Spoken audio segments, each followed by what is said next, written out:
Les familles, c'est différent d'ici dans le sens. Il y a père et mère, la plupart du temps. Mais il y a aussi ce qu'il y a, la famille étendue. Les oncles, les tantes, les cousins, les cousines, les grands-pères. Alors, tout ça a une influence énorme. L'enfant n'est jamais laissé par soi-même. Jamais. Alors, si la mère, elle doit travailler ou elle doit changer d'endroit pour vivre, alors, il y a toujours quelqu'un. L'enfant est sécure. Alors, comparé à ce qui se passe ici au Canada, c'est très différent. La même chose qu'on retrouve en Afrique en même temps. La famille étendue est extrêmement importante, qui donne une identité culturelle, puis pas uniquement culturelle, des valeurs de soi-même pour le jeune. Alors, c'est fondamental.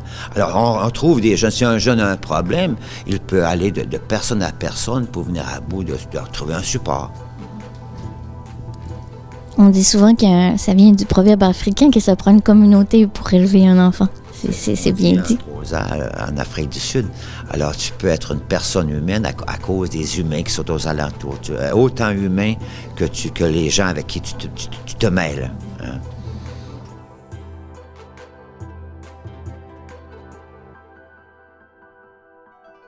Ces fêtes religieuses catholiques, là, ou chrétiennes, ils n'ont pas grand sens dans ces pays-là. Tu vois, si tout est organisé. Noël, par exemple, en Papouasie, c'est l'été, c'est le congé d'été. Les gens retournent dans les villages, les jeunes qui viennent en ville pour étudier retournent dans le village, c'est des réunions de famille.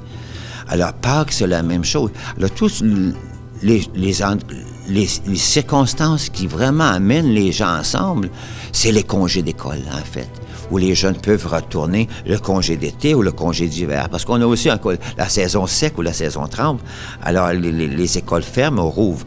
C'est tout à fait opposé à ce qui se passe ici. Lorsque vous vous trouvez en hiver, ici, on se trouve en été là-bas. Hein? C'est complètement le contraire de nous.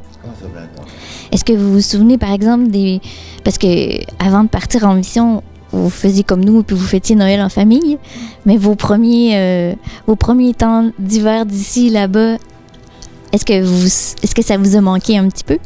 Un petit peu au début. Lorsqu'on ajoute les années après année, on célèbre ça d'une façon différente. Par exemple, à l'heure actuelle, Noël, c'est pas comme par ici du tout qu'il y a les cadeaux, ces choses.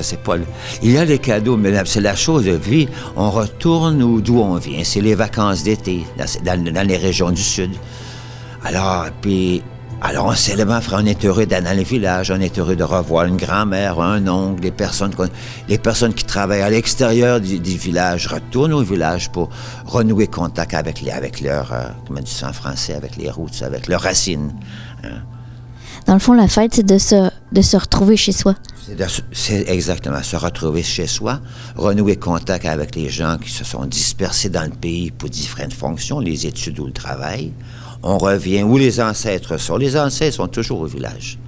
Alors, retourner au village est extrêmement important pour renouer contact avec ses racines, d'où on vient. En même temps aussi pour recevoir de l'aide, qu'on puisse parler de nos problèmes. J'ai un problème de drogue, j'ai un problème de mariage, j'ai un problème de n'importe quoi. À la maison, je peux en parler et puis on va me donner un coup de main pour résoudre.